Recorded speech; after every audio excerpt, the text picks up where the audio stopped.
everybody. I'm Danielle, and this is Leah. and we are Resilient Stories. Yeah. Thanks so much for being here today. Should we start over? No, we don't need to start over. It's fine. Okay. I don't usually do that part.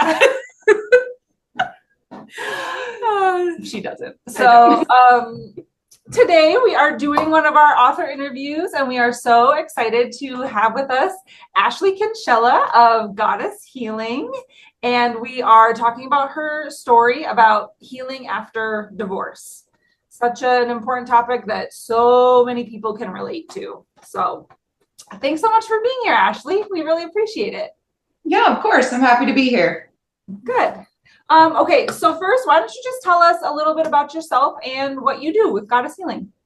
Yeah. So I am a person in recovery from an alcohol addiction, and I own a nonprofit called Hummingbird Ventures. And we have a sober living house. We house about 12 women, and we've been open about 3 years now. And the hope is to continue opening more houses, to get donations through the nonprofit to be able to help these women get back on their feet. A lot of them come from divorce situations as well as substance abuse. Wow. Yeah, that's such an amazing thing you do. It really is. Yeah. I love Thank that. you. Yeah. Okay, so for those of us who have read your story, there's a line in there that I want to talk about, because when I was reading your draft, it totally just jumped out at me, and I was like, whoa.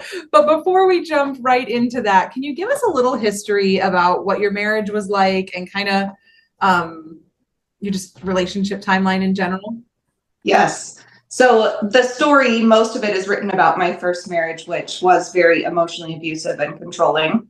I met him when I was 19, and I was in a very strict religious household and was told you grow up and you go to college and you get married and you have babies. And so I went with the first man really that fit that. And he was a member of our church. And so that's about all the qualifications I really put into him. And we were dating for about 3 months before we were engaged and married 3 months later. It was all very, very fast. Wow. Yeah, very fast.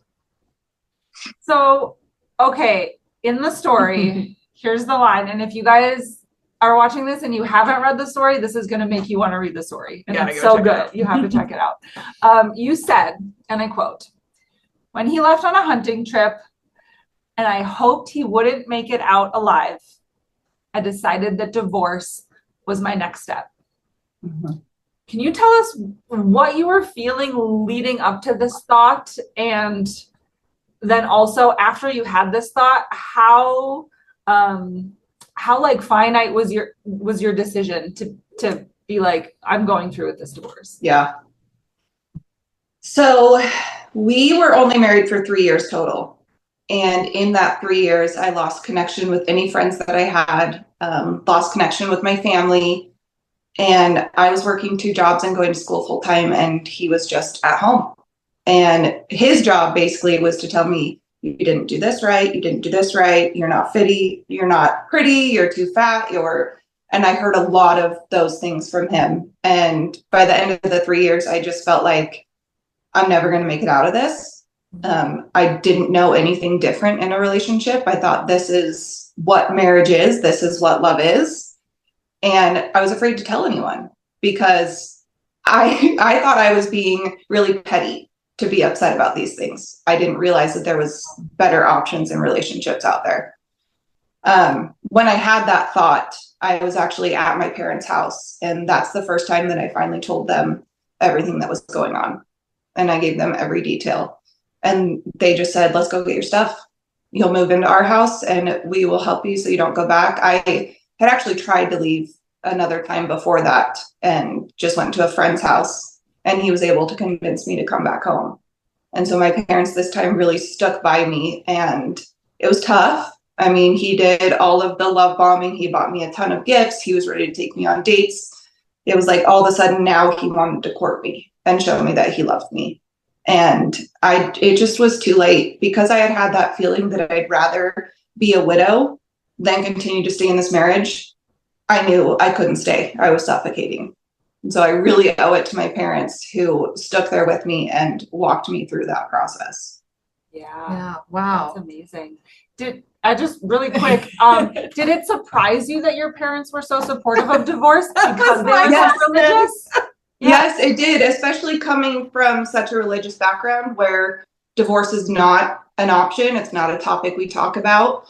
Yeah. But as soon as I told them how I was being treated, and explained some of the really intimate things that he would say to me that are just wrong, and not anything that I'd ever repeat. But when I told my parents, they were just like, yeah, that's not a man you should stay with. Yeah. That is not a good relationship. He does not love you. Yeah. Wow. Good. That makes me so happy. Yeah, me too. And it's funny how that was my exact question. Okay, so you mentioned your sobriety journey just a little bit ago, and you also talk about it some more in your story. Can you tell us a little bit about what that healing process has been like for you? Yeah. It honestly has been a long process for me. I started drinking after that first divorce. That was when I found alcohol and found that it filled this hole inside of me, found that it gave me the courage to be able to get to know other people and talk to them, and kind of a way to connect with people. But for me, it was never, I'll just have a drink here and there. It was always, I'm going to drink to get drunk to destroy my life. And over the last 10 years, I really dug my life into a complete rock bottom. When I finally got sober this time and have stayed sober, at the end, I was going through my second divorce with my husband that I had kids with, and he was threatening to take the kids away. I had already been diagnosed with a heart condition because of my drinking. I have heart failure, and they said don't drink again, and I drank again, and so I was on my deathbed. I was at that place where I was dying. I didn't want to live. There was nothing inside me that could bring me to say, these kids need me and I need to get sober. And then one day I just woke up that morning and I was like, I'm done. I can't keep doing this. I can't keep going down this cycle where I have all these big dreams and goals and things that I want to be. And there's people that I want to help, but I have to help myself first. Right. Yeah. And so that process of healing really has been layer by layer over the last 10 years. And there were lots of times where I would try and start drinking again just to test it, to see maybe I'm not addicted to it. Maybe this isn't a problem. And it always was. It always was a bigger problem than the time before. Yeah. Goodness. Yeah. So how long have you been sober? It's about 1.5 years now. Very nice. Very nice. Congratulations. Thank you. When did you start Goddess Healing, and what is that you do, and what is that like for you? Yeah. I started Goddess Healing about 1 year ago, and it started out as intimacy coaching for women, because through my marriages and through all of the things that I've been through, I used intimacy in the wrong ways. And I went on a search process myself to find out, what does intimacy look like for me? And how can I find out my needs and desires and be able to express those to a partner in a way that I feel confident? And so I started intimacy coaching, and then it evolved into maybe I'll do couples coaching. And then it really came down to me taking a look and saying, you know what, my sobriety journey is where I have the most passion. Me being able to talk about healing from divorce and addiction and the trauma and abuse that I've been through, and being able to help other women, that's where it has been.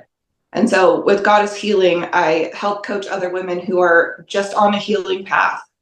And some of them are still in relationships, some of them are single, some are in addiction, some are not. And it's just about the healing path, and how do we find that goddess that is within us and really reclaim that power that we have.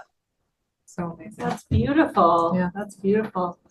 So what is one piece of advice that you would give to somebody who might be listening, who is trapped in a negative cycle, whether it be in some type of abusive relationship or addiction, somebody that's listening and wants to be able to get out of it like you did? What's one piece of advice you would give them? Find that power within yourself, the love that you have for yourself, and seek after that life that little girl inside of you wants. Because when I was a little girl, that marriage was not what I had wanted. addiction was not what I had wanted. And so I had to touch back into, what does that little girl need?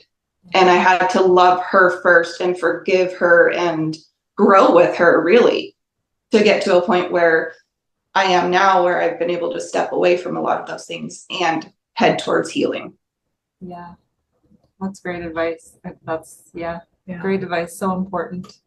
And such an inspiration. Thank you Yeah. so much for sharing your story and sitting and talking with us. Yeah. I think Thank you for having the courage Yeah. to share your story, Yeah. because we know that it's not easy to do that, and you will empower somebody else by sharing your story. So thank you so much for doing that, and You're for welcome. being here with us. Yeah. Thank you guys for taking the time to do this and share other stories like this. Yeah, very welcome. absolutely. We appreciate you. Very special to us. Thanks. Thanks, everybody. Oh, I was going to say, if you haven't read Ashley's story, the link to her story will be in the show notes, and also her Instagram. Her Instagram. Yep. And so that you can find her and find out more about Goddess Healing and all the great things that she's doing. So check it out. Yeah, definitely don't want to miss it. Thank you all for joining us, and we will see you next time. See you next time. Bye. Bye.